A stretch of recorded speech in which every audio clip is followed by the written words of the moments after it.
Hello students, मैं तेज पांडे आप सब लोगों का देहरादून डिफेंस एकेडमी में स्वागत करता हूं। होप करता हूं आप सब लोग सेफ होंगे और अपनी स्टडी कर रहे होंगे। और जो वीडियो हो गई हैं उनको भी आप लोगों ने देखा होगा, नोट जरूर बनाया होगा, क्योंकि नोट्स हमारे लिए बहुत ही इंपॉर्टेंट चीज़ होती हैं। एग्जाम टाइम में इधर उधर भटकना नहीं पड़ेगा अगर अच्छे से नोट्स बनाए हुए हैं तो। ठीक है, तो चलो इसी के साथ हम अपना अगला वीडियो स्टार्ट करते हैं। तो इलेक्ट्रिक फील्ड के लगभग 2-3 या 3-4 वीडियो हमने देख ली थी। अभी कुछ और कंटेंट है उसके, बट उसको करने से पहले हमें कुछ और चीजें पढ़नी पड़ेगी। ठीक है, तो वो पढ़ लेते हैं, उसके बाद हम फिर इलेक्ट्रिक फील्ड पे आ जाएंगे। तो उसी में से एक नाम है इलेक्ट्रिक फील्ड लाइन और इलेक्ट्रिक लाइन ऑफ फोर्स। दोनों का कहीं भी लिखा होगा, दोनों एक ही चीज। ठीक है, तो ये इतनी बड़ी बड़ी डेफिनेशन तुम्हारे एग्जाम में नहीं आने वाली कि what is electric field line या इलेक्ट्रिक लाइन ऑफ फोर्स, ऐसा कुछ नहीं पूछा जाने वाला।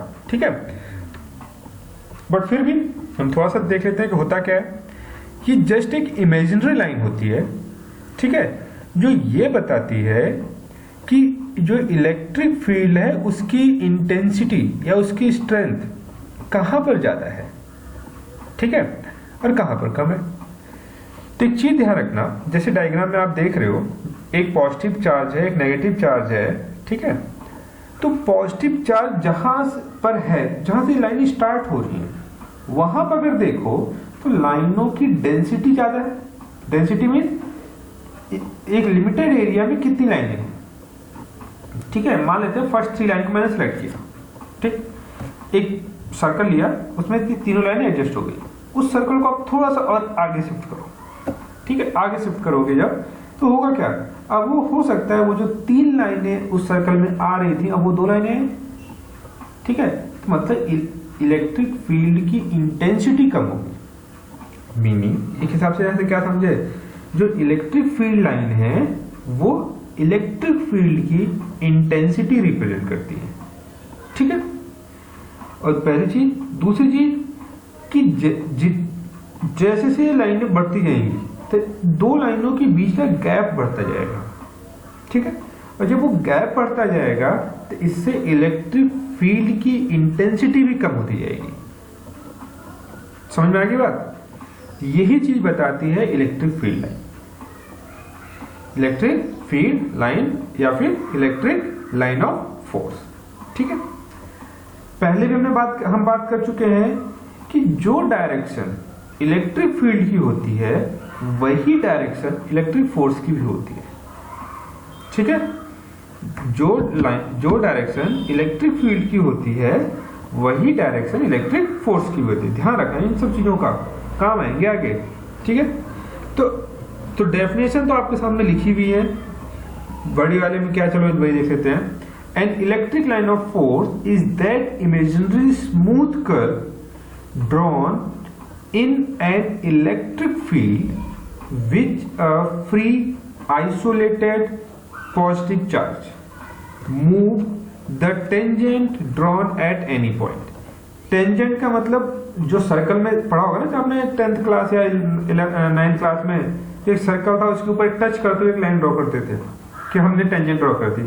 बट एक्चुअल वो टेंजेंट है क्या, वो जो टेंजेंट है फिजिक्स की लैंग्वेज में, वो जो टेंजेंट है उस सर्कल की जिस पर्टिकुलर पॉइंट से ये भी पढ़ा था ना कि एक टेंजेंट सर्कल के कितने पॉइंट को टच करता है, एक पॉइंट को पढ़ा था। इसका मतलब क्या हुआ कि वो जो टेंजेंट है वो जिस पर्टिकुलर पॉइंट को टच कर रहा है ना, उसकी डायरेक्शन बताता है। ठीक है, वो टेंजेंट है ड्रॉन एट, अब उसी का कंटिन्यू करते हैं। Drawn at any point on A electric line of force gives the direction of the force acting on positive charge placed at any point.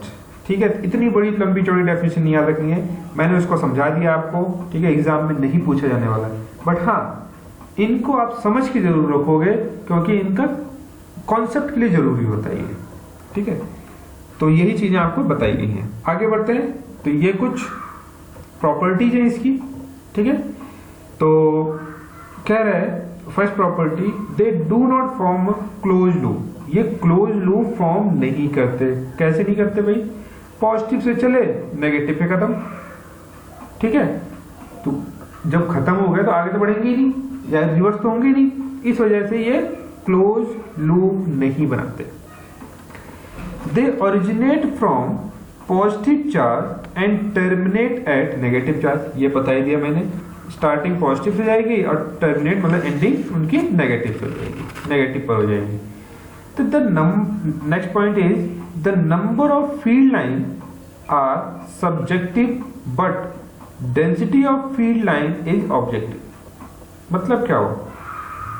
The number of, समझो इसको, the number of field line are subjective, meaning जो सीधी सी बात है वो पढ़ा था ना ग्रामर में, सब्जेक्ट और ऑब्जेक्ट। सब्जेक्ट मतलब काम करने वाला, ऑब्जेक्ट मतलब जिस पर इफेक्ट हो, ठीक है, वो ऑब्जेक्ट होता है। सेम वही चीज यहां पर है। उसने कहा कि जो इलेक्ट्रिक फील्ड लाइनें हैं वो क्या करती हैं? वो सारा काम करती हैं और जिसकी वजह से, ठीक है, किस पे इफेक्ट पड़ता है? फील्ड पर।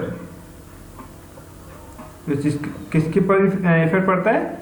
Electric field. अभी बताया था मैंने कि जैसे जैसे हम लाइन से दूर जाएंगे इलेक्ट्रिक फील्ड की डेंसिटी कम होती जाएगी, मतलब उसकी इंटेंसिटी कम होती जाएगी, ठीक है।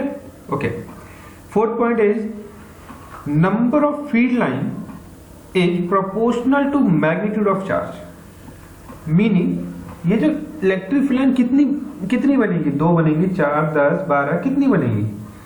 ये डिपेंड करता है चार्ज पे। मान लेते हैं कि एक चार्ज हमने लिया Q1, ठीक है, इसकी वजह से 4 इलेक्ट्रिक फील्ड लाइनें बन सकती हैं। तो अगर मैं उसी चार्ज का ट्वाइस ले लूं, 2Q ले लूं, तो इसकी वजह से 8 इलेक्ट्रिक फील्ड लाइन ड्रॉ होंगी, 8 इलेक्ट्रिक फील्ड लाइन ड्रॉ होंगे, ठीक है। अच्छा, अब क्या ऐसा हो सकता है कि किसी की वजह से 1 इलेक्ट्रिक फील्ड लाइन ड्रॉ हो रही हो? तो इसके लिए आंसर आप बोलोगे नो। रीजन ये है, ऐसा क्यों नहीं होता कि जो इलेक्ट्रिक फील्ड लाइन बनती हैं वो सिमेट्री होती है। सिमेट्री तो पता ही है कि कोई भी एक बॉडी हो उसके सेंटर से एक लाइन ड्रॉ करो तो उसके बोथ साइड जो फिगर बनेगा वो सेम होना चाहिए। तो अब मान लेते हैं मैंने चार्ज के लिए इसे सर्कल बना हुआ है, आप इसको अलग से बना के चेक करो। एक सर्कल बनाया, उसके अंदर पॉजिटिव लगाया या नेगेटिव लगाया, जो भी चाहो, तो उसके सेंटर से एक लाइन ड्रॉ कर दी मैंने और एक तरफ इलेक्ट्रिक फील्ड लाइन ड्रॉ कर दी। तो क्या सिमेट्री हुआ? ये नहीं हुआ। तो अगर सिमेट्री नहीं है तो ये डायग्राम वैलिड भी नहीं है, ठीक है। इस वजह से हमेशा 2 के मल्टीपल में होती है। The density of field line gives magnitude of field, यह भी बता ही दिया मैंने। 2 line of force can not intersect at a common point, at a common point मतलब कि 2 इलेक्ट्रिक फील्ड लाइन एक दूसरे को किसी कॉमन पॉइंट पे कट नहीं करेंगी। क्यों नहीं कट करेंगी? इससे ये होता है कि देखो, मान लेते हैं एक लाइन लेफ्ट साइड से आ रही थी तो उसकी डायरेक्शन लेफ्ट साइड मान लेते हैं, ठीक है। और एक मान लेते हैं ऐसे समझ लो, आपके पास 2 हाथ हैं, ठीक है। तो एक राइट हैंड को आप किस साइड ले जा रहे हो? Left side. तो डायरेक्शन कौन सी होगी? मान लेता हूं लेफ्ट साइड की होगी। लेफ्ट वाले को जब ला रहे हो तो वो राइट साइड में डायरेक्शन होगी, ठीक है। दोनों मिले एक पॉइंट पे रहे, किसी एक पॉइंट पे आप मिला दो। अब वो जो पॉइंट मिला उस पॉइंट की डायरेक्शन, उस पर्टिकुलर पॉइंट की डायरेक्शन कौन सा एज्यूम करूं मैं? लेफ्ट साइड वाली या राइट साइड वाली? भाई पॉइंट तो एक ही है ना। उस पर हम टेंजेंट अगर ड्रॉ करेंगे तो वो टेंजेंट सिर्फ एक ही डायरेक्शन को रिप्रेजेंट करता है, मल्टीपल डायरेक्शन को नहीं। इस वजह से हम ये कहते हैं कि एक ही पॉइंट पे वो कट नहीं होंगी।